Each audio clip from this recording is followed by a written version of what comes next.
This week is Mothering Sunday, and we are going to think about some of the issues that affect people on Mothering Sunday.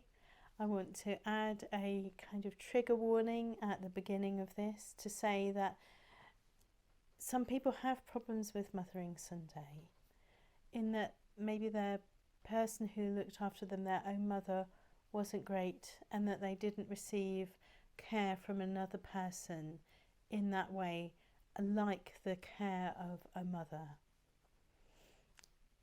We're going to think about how that is always a bit more complicated. But mainly in this bit, I want to think about that old saying that it takes a village to raise a child.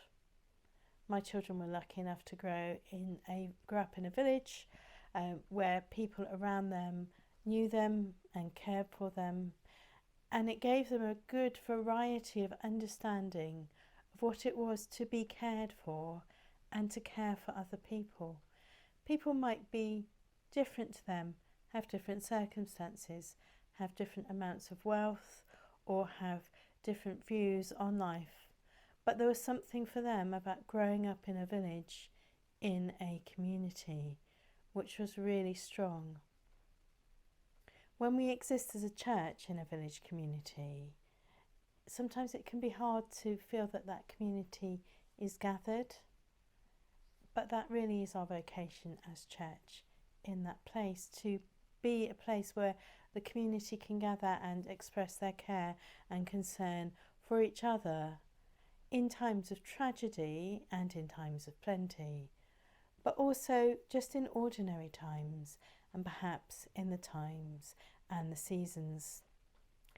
As we come on to think about the story of Moses, which is a set reading for Mothering Sunday, we'll think about how the family that he had, both his biological family and his wider family, cared for him, the sort of love and care that they showed to him, and what kind of model that might be. We'll think about what was the village that supported Moses as he grew up. How was the village that raised him an important place for him?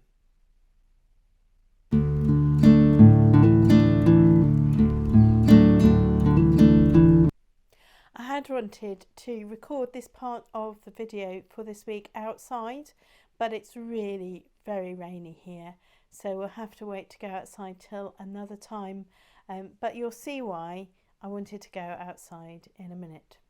So the readings that we will have at the churches where I'm gathering on Sunday for Mothering Sunday will be the Moses reading of Moses, typically known as Moses in the bulrushes, Exodus 2, 1 to 10, and we'll have the reading from John 19, where Jesus talks to his mother from the cross, saying, "Here is your son," and then, "Here is your mother," to John. Because on Mothering Sunday, it's important to think not only about our own mothers and be thankful for the care we received from them, but also to think about how mothering is important and that sort of care which is explained in the ideal of a mother. But we're going to go back to Moses, and I've brought with me something which we used actually last week to help us think about this. So I'm going to try and put this towards the camera and see how this works. So this is what we made. It's a little paper boat which we've made to look a bit like a basket, and this is a baby inside. It's an extraordinary thing to think about putting your baby in the basket, and we acted out the story last Sunday. So for the story to act it out, you need a baby and a basket. We had a toy baby which various people have been cuddling through the beginning of the session, which was good. And then you need a princess, you need a princess assistant, you need a little girl, Miriam. I always think that she must be Miriam. And you need the mother of the baby.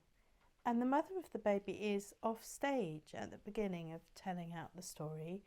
What you see at the very beginning is this baby, the baby in the basket, and you see the sister of the baby, the sister who is sent to mind the baby in the basket.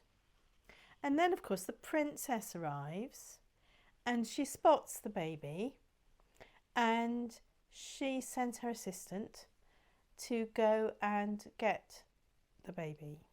I always assume that the assistant here is a female assistant. There may be an Old Testament scholar who will tell me that that is not the case, but that has always been my assumption.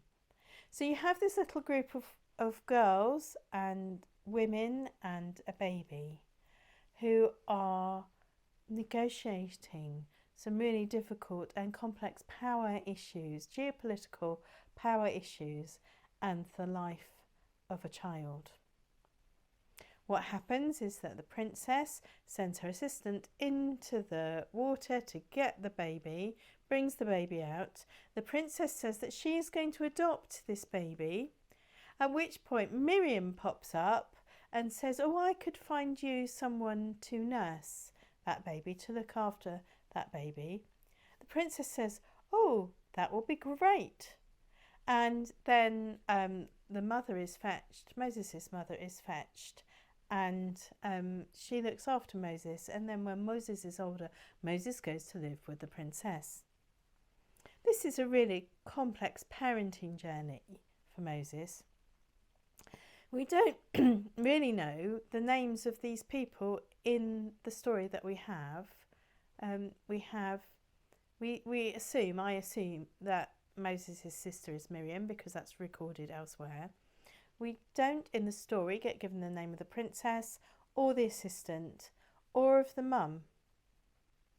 We do know, for those of you that are wondering, the baby is in the basket in the water because the baby is hiding from genocide, essentially, because the Pharaoh has ruled that all the Hebrew baby boys must die. So, yeah, Moses is put in this basket. He's not called Moses when he goes in the basket. He's called Moses after he comes out of the basket because it means pulled from the river. So, names, we don't even know the names of these people, but we have some brave people in this story. And when you ask the question to a group of children or a group of adults, who is the bravest person in this story, you get different replies. Some will say that it's Pharaoh's daughter is the bravest because she's taking a Hebrew baby home or adopting a Hebrew baby against the edict of Pharaoh. That's quite brave. Miriam pops up and speaks to Pharaoh's daughter and says, I can find you someone to nurse and look after this baby. She stands up and speaks to Pharaoh's daughter. She is a little Hebrew girl and she is brave enough to speak up. And then Moses' mother. She's brave enough to put him in the basket in the first place, to hide him, to let Miriam watch him.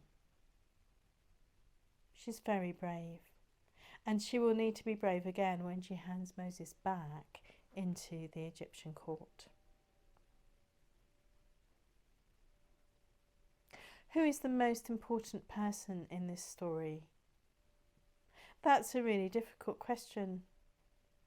Undoubtedly, status-wise, at the beginning of the story, it's the princess. She is the most technically important person in this story. Moses' mother is important.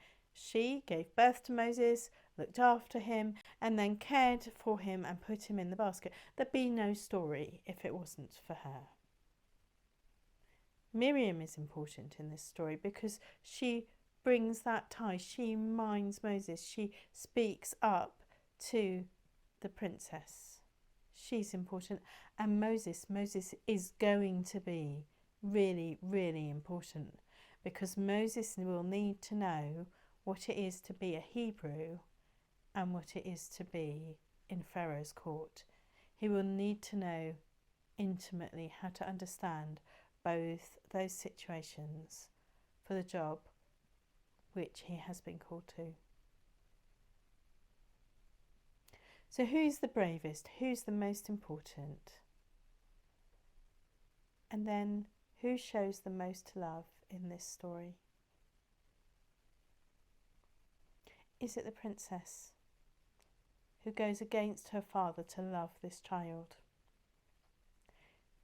Is it Miriam who loves and looks on and watches Moses even though she is only a little girl and could be easily distracted? Or is it Moses' mother who looks and cares and looks after Moses but risks putting him in the basket? This week I saw someone on the internet, someone wrote, no mother puts their child in a boat unless it's safer for them than on the land. No mother puts their child in a boat unless the water is safer for them than the land. That's the choice that Moses' mother made. And for Moses, it worked out. Moses found a village in which to grow up. He grew up with the Hebrews, then he grew up with the Egyptians. It took a very strange village to raise Moses. And yet they all loved and cared for him and helped him to grow up to be the man that he was.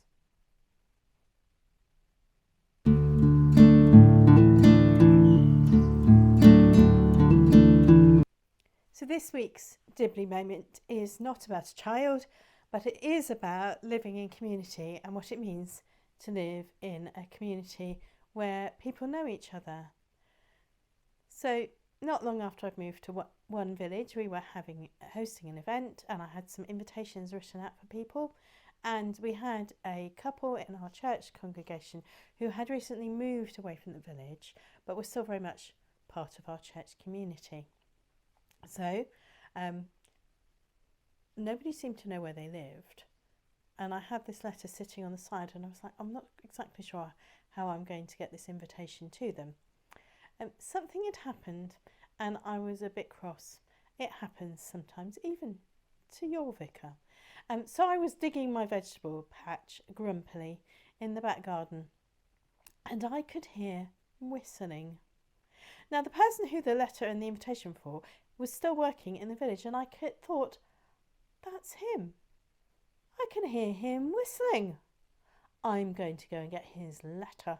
So I went and got the letter with the invitation in it and opened the back gate to my garden and followed the whistling until I found him.